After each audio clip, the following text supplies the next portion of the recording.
बिलाल हबशी रज़ी अल्लाह ताला अन्हु फरमाते हैं कि जब कहीं ज़रूरत पड़ती थी तो हम लोगों से कर्जा लेते थे। आलिम था यहूदियों का, तौरात जानता। वो एक दिन मुझे कहने लगा मुझसे कर्जा ले लिया करो, मेरे पास पैसे पड़े होते हैं। मैंने उससे कर्जा ले लिया नबी पाक सल्लल्लाहु अलैहि वसल्लम के मेहमानों के लिए, क्योंकि मेरी जिम्मेदारी थी मेहमानों की देखभाल। आप फरमाते हैं कि अभी उसके हज़रत उमर फरमाते हैं कि वादे में 3 दिन बाकी थे, मैं हुजूर के साथ था। वो आलिम था यहूदियों का, तौरात जानता। तो चौक में उसने खड़ा कर लिया और खड़ा करके कहने लगा नबी करीम सल्लल्लाहु अलैहि वसल्लम से कि मेरे पैसे दे। हुजूर सल्लल्लाहु अलैहि वसल्लम ने फरमाया कि अभी तो 3 दिन बाकी हैं वादे में, इंशाअल्लाह वादे पे दे देंगे।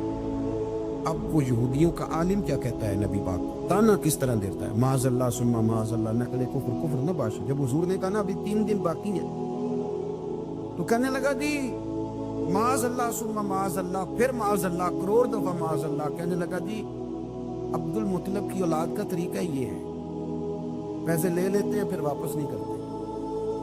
है ना इश्तियाल वाली बात।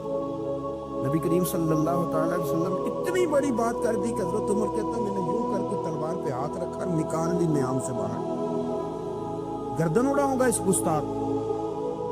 रसूल करीम ने फरमाया उमर ये तू क्या कर, तेरे तो जिम्मे ये था कि तू उसे नरमी का कहता और मुझे पैसे देने का कहता। अब इस तरह कर, इसे फलां जगह ले जा, वहाँ खजूरें पड़ी हैं, तोल के दे दे, चल 2 किलो ज़्यादा भी दे देना। हज़रत उमर कहते मैं ले गया, मैंने 2-3 किलो खजूरें ज़्यादा दी, और वो मेरे अंदर जो उसके बारे में कोफ्त थी वो जाती नहीं थी। मेरा दिल करता था काट डालो इसे, और जब मैंने दे ली ना तो मेरे करीब आया, मेरे घुटने पे हाथ रखा। आंसू बड़े कीमती होते, एक कभी निकलते। कहते हैं जब मेरे घुटने पे उसने हाथ रखा तो वो यहूदियों का आलिम रो पड़ा। कहने लगा उमर तेरा क्या ख्याल है कि मैं बिला वजह की मैंने बात कर दी? नहीं, रोता क्यों है, पहले बेदबी करता है अब रोता है। तो कहने लगा उमर मैं कोई मामूली आदमी नहीं, मैं पढ़ा लिखा बंदा हूँ। मामूली होता तो जल्दी मान जाता, मैं तौरात का, इंजील का, ज़बूर का आलिम हूँ। मैंने आखिरी नबी की सारी सिफतें अपनी किताबों में पढ़ी हैं। मैंने सारी बातें छुप छुप के नबी पाक में देख ली थी। एक बात मैंने हुजूर की आजमानी थी अभी, वो ये था कि नबी पाक के सामने जितनी भी जहालत करोगे ना, अल्लाह के रसूल का हिल्म उस पर गालिब आ जाएगा, हुजूर का सब्र उस पर गालिब आएगा। मैंने ना आज वो आजमाना था, मैंने ना साजिश करके बिलाल को पैसे दिए थे, और मैंने साजिश करके 3 दिन पहले मांगे थे। उमर तुझे मुबारक हो, मैंने तो आजमा के माना है, तो बगैर आजमाए मोहम्मद अरबी का गुलाम बन गया। अब ले जा, मुझे माफ़ी भी दिला, और नबी पाक सल्लल्लाहु अलैहि वसल्लम की गुलामी भी मेरे लिए इल्ला मन अतल्लाह बिक़ल्बिन सलीम, मगर ये कि जो बंदा कल्बे सलीम लेके अल्लाह की बारगाह में, कल्बे सलीम। कुछ बोझ इंसान के ज़ाहिरी होते हैं और कुछ बातिनी होते हैं। ज़ाहिर के जो बोझ होते हैं वो भी इंसान को तकलीफ़ देते हैं, और बातिन के बोझ भी तकलीफ़ देते हैं। कि कपड़े मैले कुचैले हो जाएं या बालों पे मिट्टी लग जाए, गर्द लग जाए, तो आपकी तबीयत बोझल हो जाती है। आप जब गुस्ल कर लेते हैं, कपड़े बदल लेते हैं, धुले हुए पहन लेते हैं, तो आपको महसूस होता है कि तबीयत कुछ हल्की फुल्की सी हो गई। ज़हनी तौर पर आप इत्मीनान महसूस करते हैं। इसी तरीके का मामला आपके बातिन के साथ भी है। कुछ लोग तल्ख हैं, परेशान हैं, तबीयत बड़ी कड़वी हो गई है, गुस्सा बड़ा आता है। वो कहते हैं पता नहीं क्या मसला है, मैं इतना परेशान क्यों हूँ, बोर क्यों होता हूँ। तो वजह है ना उसकी, दिल पे बोझ बड़ा है।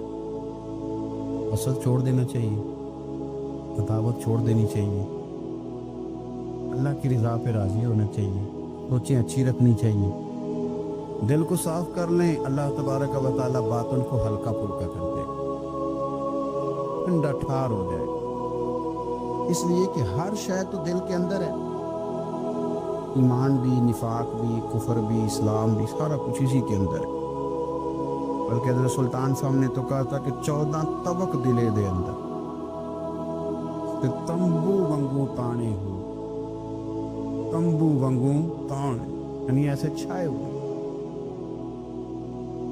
دل جب ٹھنڈا ہوتا ہے، تسلیم والا ہوتا ہے، اور باطن کے اندر جب انسان سکون میں ہوتا ہے، ہم نے بہت ساری چیزیں اپنے دلوں میں بٹھا رکھی ہیں، چھوڑنے کو تیار نہیں ہوتے، اور وہ اندر جم گئی ہیں، انہوں نے گھر کر لیا ہے، اندر ڈیرا لگا لیا ہے۔ لیکن اگر دل آپ صاف رکھیں، ٹھنڈا رکھیں، حوصلے والا رکھیں، آپ کے اندر کوئی شے نہ ہو کسی بندے کے لیے، تو پھر آپ یقین کریں کہ زندگی بڑی مزیدار ہو جاتی ہے۔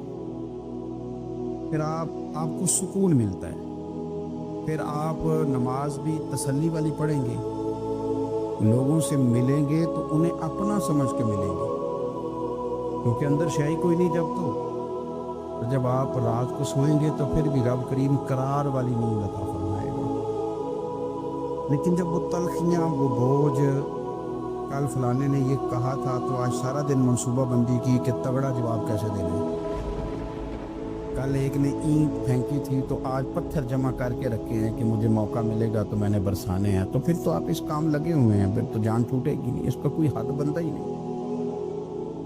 ہر شعبے کے اندر کچھ لوگ اعلیٰ ہوتے ہیں، کچھ افضل ہوتے ہیں۔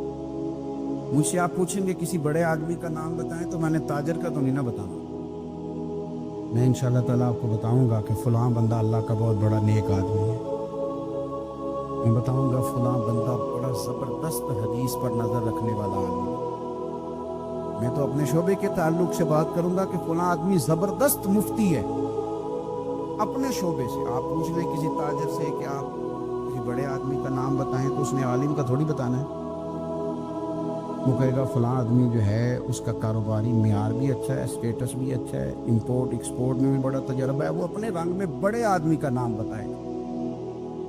سیاستدانوں سے آپ بات کریں گے، وہ کسی بڑے سیاستدان کا نام بتائیں گے۔ میرے رسول کریم صلی اللہ تعالیٰ علیہ وسلم سے ایک صحابی نے پوچھا، حضور انسان بڑا کون ہوتا ہے؟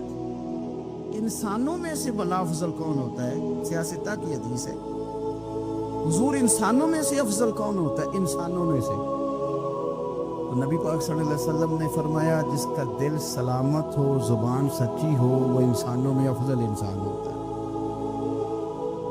زبان کا سچا ہو، دل سلامتی والا۔